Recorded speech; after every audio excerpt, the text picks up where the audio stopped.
Hablar de derechos fundamentales es hablar de la dignidad humana y los mecanismos que garantizan su resguardo dentro de un Estado de Derecho. Saludo, es un gusto poder compartir este video y también nuestro grupo está conformado por mi persona Emilia Ponte, Yanine Galarza, Sebastián Díez, Leticia Méndez, que hemos preparado este tema esencial del sistema jurídico boliviano, la acción de amparo constitucional. Esta acción representa uno de los mecanismos más eficientes para la protección de derechos fundamentales, ya que permite resguardar a las personas frente a omisiones ilegales, ya que son sometidos ya sean a una autoridad pública incluso a particulares. Esto esencialmente en aquellos casos donde no exista mecanismos ordinarios o efectivos, cuando el daño ya se pueda causar y sea irreparable. El respaldo jurídico de esta acción se encuentra en la Constitución Política del Estado, en el artículo 128 y 129, que establece su finalidad, su naturaleza y el procedimiento. Con la promulgación de la Ley 254 en el año 2012, conocida como el Código Procesal Constitucional, se ha establecido un marco normativo claro para tramitar la acción, brindando a los ciudadanos y a los operadores de justicia reglas precisas para su aplicación. Posteriormente, la Ley 1104 y 1139 trajeron reformas importantes al sistema judicial, creando salas constitucionales especializadas y redefiniendo el rol de los tribunales de garantizar dentro del proceso titular. El objetivo de este trabajo es ofrecer un análisis claro y detallado sobre el procedimiento de tramitación de amparo inconstitucional, tomando en base la exposición del doctor Diego Ramírez, quien es una autoridad reconocida desde la Sala Constitucional Tribunal Departamental de Santa Cruz. Gracias a sus experiencias podemos nosotros entender no solo el contenido jurídico, legal del proceso, sino también las dificultades reales a lo que se enfrentan los operadores de justicia al momento de aplicar estas normas. Claro, por supuesto, esta disertación se ha abordado temas clave como los requisitos formales y eventuales para la admisión de amparo establecido en el artículo 33 del Código Procesal Constitucional, las causales de procedencia reglada contemplan los artículos 53 y 55 del mismo cuerpo normativo, también el principio de subsidiariedad y sus excepciones, y por supuesto las fases procesales que abarcan desde la admisión inicial hasta la eventual revisión por el Tribunal Constitucional Plurinacional. Asimismo, es importante señalar que a pesar del marco legal vigente, persisten vacíos normativos que tenían que ser solucionados mediante la vía jurisprudencial. Entre ellos se destaca aspectos como la correcta interpretación del principio de inmediatez, la intervención de terceros interesados o el manejo de la disidencia dentro de la sala constitucional. A partir de este análisis se busca generar una reflexión crítica sobre las fortalezas y debilidades que se presenta actualmente el sistema boliviano del amparo constitucional. No solo se debe reconocer los avances logrados en términos legales, sino los desafíos practicados que todavía afectan adecuadamente a su aplicación. Finalmente, se plantea algunas recomendaciones orientadas a mejorar el procedimiento reducida a los niveles de procedencia derivados de errores técnicos y consolidar el amparo como un verdadero instrumento eficaz, accesible de protección constitucional. El propósito final de esta exposición es contribuir al fortalecimiento del Estado de Derecho y los mecanismos de control constitucional en nuestro país. La base legal del amparo constitucional se encuentra en los artículos 128 y 129 de la Constitución Política del Estado. El artículo 128 establece que cualquier persona que crea estar amenazada o haya sufrido vulneración de su derecho puede presentar una acción directamente o mediante representante. Extensión es inmediata, directa y titular. Busca, más que todo, ante los actos violatarios, si ya ocurrió, reparar el daño, y el artículo 129 complementa esta protección de los derechos vulnerados, en la cual toda resolución de los tribunales de garantías debe ser revisada anteriormente por el Tribunal Constitucional Plurinacional. Hablemos de la ley número 254 del Código Procesal Constitucional. La ley número 254 regula el procedimiento de todas las acciones tutelares. En el caso de amparo establece quiénes sean competentes, qué requisitos se necesitan para su presentación, las fases del proceso y las medidas cautelarias aplicables. Lo más importante de esto es el proceso, que debe ser rápido, sin trabas formales innecesarias y centrado en la protección efectiva. Hablemos ahora de las leyes número 1104 y la ley 1139 de las salas constitucionales. En el 2018 se promulgaron las leyes 1104 por un lado y 1139 por el otro, las cuales crean las salas constitucionales departamentales, las cuales acercan a la justicia constitucional a la población y especializan el tratamiento de estas acciones. Bueno, aunque su implementación no ha estado libre de dificultades, como en cualquier parte o cualquier órgano del Estado, representan un avance importante hacia una justicia más técnica y más descentralizada para que llegue a toda la población y se determine y se ejemplifique el dicho de la justicia es para todas y todos. Ahora hablemos de las jurisprudencias del Tribunal Constitucional. El Tribunal Constitucional Plurinacional no solamente revisa los casos, también emite fallos vinculantes.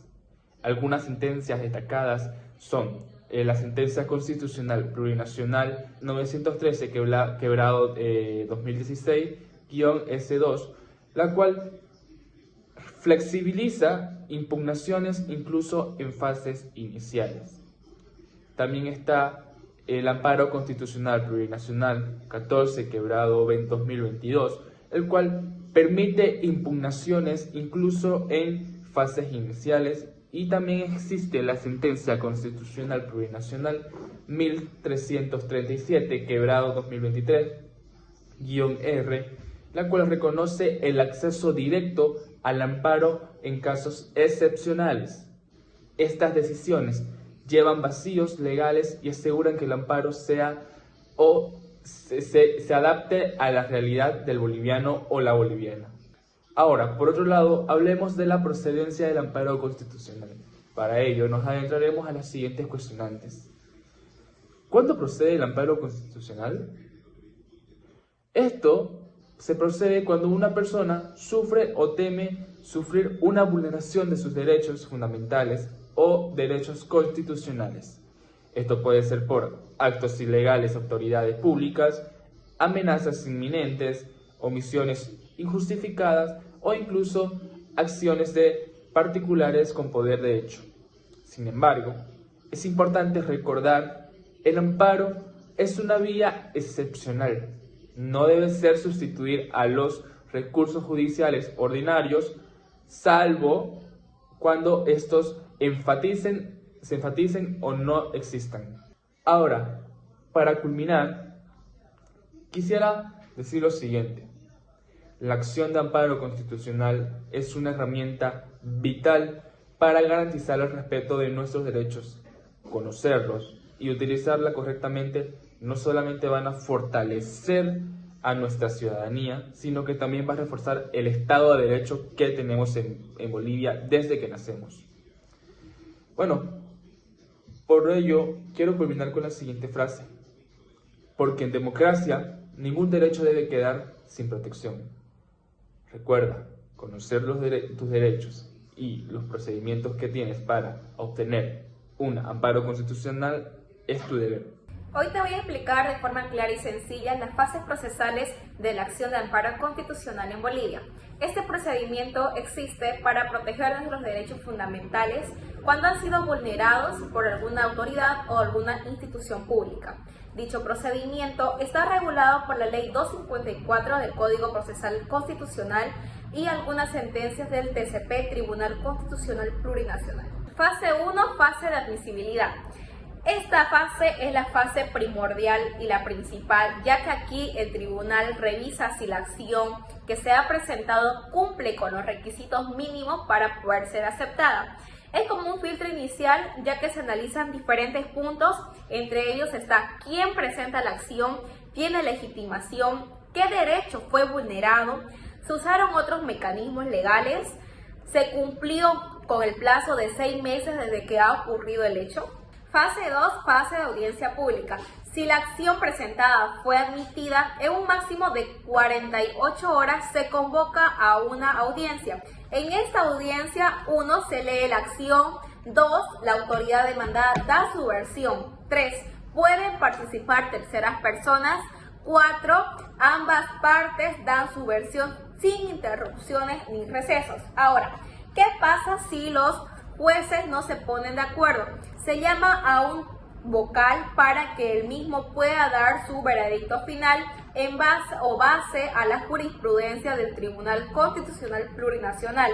También esta es una fase muy importante, ya que aquí se pueden corregir errores graves de la demanda. Por ejemplo, si no está muy claro la relación de los hechos con el derecho vulnerado, esta es la oportunidad para que puedan resolverlo y dejarlo en claro para ambas partes, tanto para el tribunal como para la parte demandada. Fase 3, fase de decisión. Después de la audiencia, el tribunal emite su resolución, la cual debe estar muy bien fundamentada, en la que se decide si hubo vulneración de derechos o no, si corresponde la tutela, y en caso de que el derecho haya sido vulnerado, cómo se va a restituir el mismo. Esta resolución puede ser modificada o aclarada en un lapso de 24 horas si así lo requiere. Fase 4, fase de revisión por el Tribunal Constitucional Plurinacional. Esta es la última fase.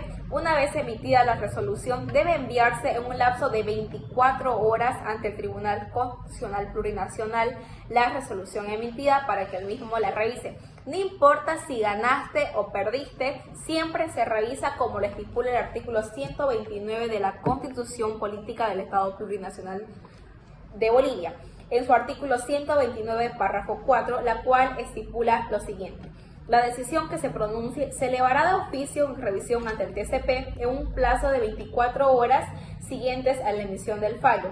Esto es un control obligatorio, como lo establece dicho artículo, y también el artículo 57 del Código Procesal Constitucional.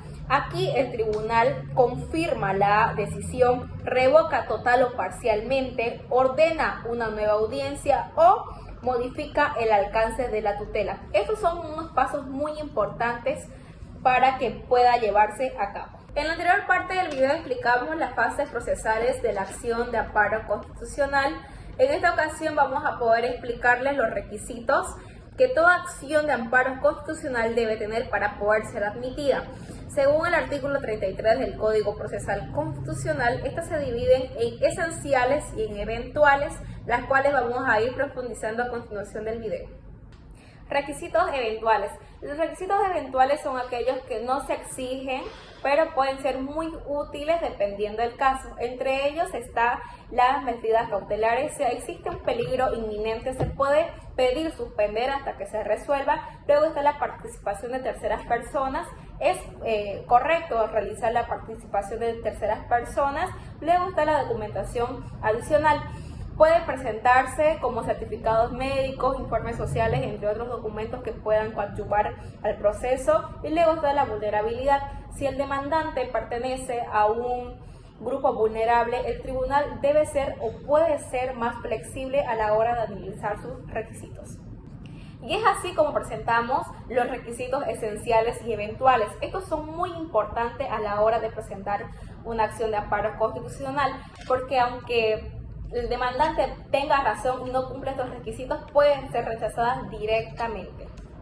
En esta parte del video profundizaremos en las causales de improcedencia arreglada de la acción de amparo constitucional en Bolivia y más adelante abordaremos también las excepciones del principio de subsidiariedad, clave para entender cuándo sí es posible acudir directamente a esta acción de defensa. Aunque el amparo constitucional está diseñado para proteger derechos fundamentales de manera inmediata, no todo reclamo puede canalizarse por esta vía.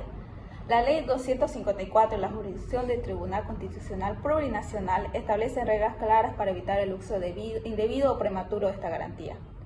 Primero, recordemos las causales más relevantes de improcedencia.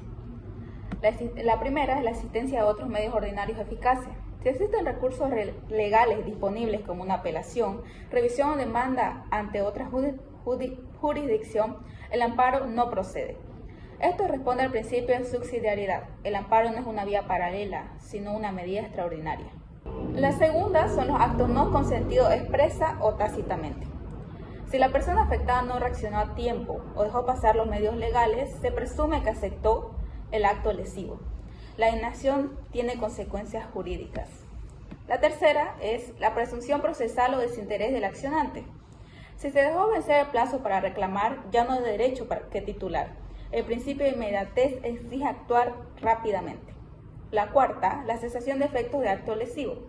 Cuando el acto cuestionado ya no tiene efectos jurídicos o fácticos, el amparo pierde su objeto. Por ejemplo, si ya se restituyó el cargo cuando te despide una empresa, no hay materia que proteger. La quinta es la existencia de otra acción tutelar más específica. No se puede utilizar el amparo cuando corresponde, por ejemplo, una acción de libertad o una acción de cumplimiento. La sexta es la caducidad del derecho de acción. Si pasaron más de 6 meses desde que se conoció la vulneración, el amparo ya no puede interponerse. Pero ¿esto realmente significa que siempre hay que esperar a agotar todos los recursos? No necesariamente, de hecho. Aquí entran en juego las excepciones al principio de subsidiariedad ya mencionada, contempladas en el artículo 54 de la Ley 254 y desarrolladas por la jurisprudencia constitucional. Entre estas excepciones destacan la ineficiencia o lentitud de los recursos ordinarios. Si el camino legal, por ejemplo, disponible es demasiado lento y el derecho puede dañarse irreversiblemente, el amparo procede de inmediato. Casos comunes como la restitución laboral urgente o tratamientos médicos vitales.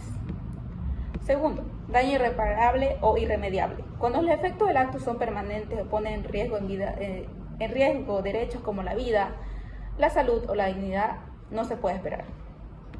La tercera, vías de hecho. Actos arbitrarios sin respaldo legal, como el desalojo forzoso sin orden judicial, habilitan el uso directo del amparo.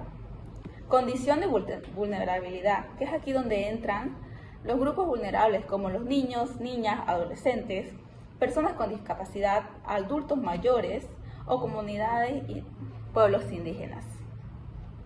Tienen acceso ellos preferente a la justicia constitucional. En el quinto lugar, casos de discriminación o violaciones estructurales. Cuando hay racismo, exclusión o violencia institucional, la justicia constitucional debe interponer sin demora, incluso si existen mecanismos legales pendientes. Bueno, hemos llegado al final de nuestro análisis sobre la acción de amparo constitucional en Bolivia. Para cerrar este video queremos compartir con ustedes nuestras conclusiones principales. Primero, es importante destacar que el amparo constitucional es una garantía clave dentro del sistema democrático de nuestro país. Su función es proteger los derechos fundamentales de manera rápida como también eficaz, frente a actos ilegales, ya sea que vengan de autoridades o instituciones públicas. Todo este proceso está articulado en los artículos 128 y 129 de la Constitución Política del Estado y también en la Ley 254. El procedimiento se compone de 4 fases: admisibilidad, audiencia pública, decisión y revisión. Y todas estas responden a principios esenciales como la celeridad, la oralidad, la inmediatez y la concentración. El objetivo es clave: una justicia rápida sin sacrificar el debido proceso. Bueno, también es importante, no todo es perfecto. El cumplimiento estricto de los requisitos formales y las causales de las procedencias a veces se vuelve un obstáculo para, sobre todo, a sectores vulnerables Es así, Emilia, como lo has dicho, que se vuelve vulnerable para sectores que son como los pueblos indígenas, pero afortunadamente la jurisprudencia ha ayudado demasiado en el proceso. Se han creado sus reglas que flexibilizan el principio de subsidiariedad, especialmente cuando hay urgencia o un daño muy irreparable, pero más aún cuando quedan vacíos normativos como la falta de claridad sobre decidencias entre vocales o conflictos entre competencias o conflictos de competencias, ¿no? No podemos olvidar también otro gran desafío, la sobreutilización del dicho ya mencionado amparo. Muchos lo presentan sin justificación adecuada, lo que satura las salas constitucionales y retrasa la atención de casos verdaderamente urgentes. Por eso, aquí van nuestras recomendaciones para mejorar este mecanismo tan importante. A continuación vamos a dar nuestras recomendaciones. Como número 1, es urgente reformar la ley 254 para que incorpore los aportes jurisprudenciales como ya consolidados, ya que son la regulación de decidencias o las excepciones al principio de subsidiariedad. 2. Se necesita una capacitación continua para abogados litigantes en justicia constitucional. Un conocimiento sólido de los requisitos de amparo puede evitar su mal uso. 3. Que todos los tribunales cuenten con protocolo para atender a sectores vulnerables. Esto incluye lenguaje claro, plazos cortos y sobre todo trato digno. Como recomendación número 4, podemos mencionar que es vital fortalecer el registro digital y accesible de jurisprudencia constitucional. Así se facilita demasiado el uso correcto de precedentes y se evita la improvisación. Por último, y el número 5, debemos fomentar una cultura jurídica que respete la función excepcional del amparo. No se trata de una vía rápida y paralela, sino una última garantía cuando todo lo demás ha fallado. Esperamos que estas conclusiones y recomendaciones contribuyan al debate jurídico y sobre todo a una justicia que necesitamos mucho más accesible y efectiva. Muchas gracias por el video.